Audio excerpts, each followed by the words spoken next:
Tubewell খুলতে ভিতর থেকে এটা কি বেরিয়ে আসলো।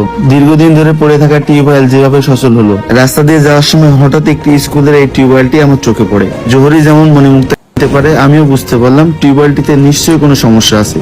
তাই দাঁড়িয়ে বাচ্চাদের জিজ্ঞেস করলাম টিউবওয়েলটি সচল কিনা। তাদের উত্তর শুনেই মনটা খারাপ হয়ে গেল।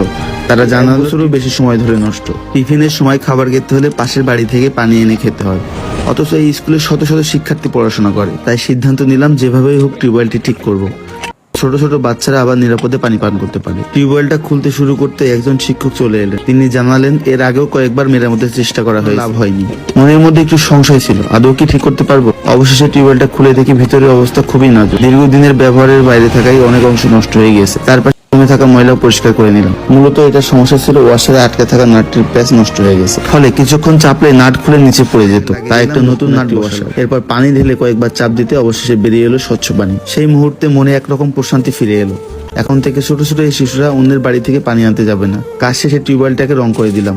এরই মধ্যে স্কুলের প্রধান শিক্ষক এসে উপস্থিত হলেন এবং কাজটির জন্য এই মানবিক কাজটিতে সাদকা জারি হিসেবে আর্থিক সহযোগিতা করেছেন ইংল্যান্ড প্রবাসী লুৎফর রহমান ভাই। আল্লাহ তার দানকে কবুল করুন, আমিন। জনস্বার্থে করা এই কাজটি ভালো লাগলে একটি লাইক, কমেন্ট, শেয়ার এবং একটি ফলো করে, কারণ আপনারা আমাদের পাশে থাকলে আমরা এই ধরনের কাজ আরো বেশি বেশি করতে পারবো ইনশাআল্লাহ।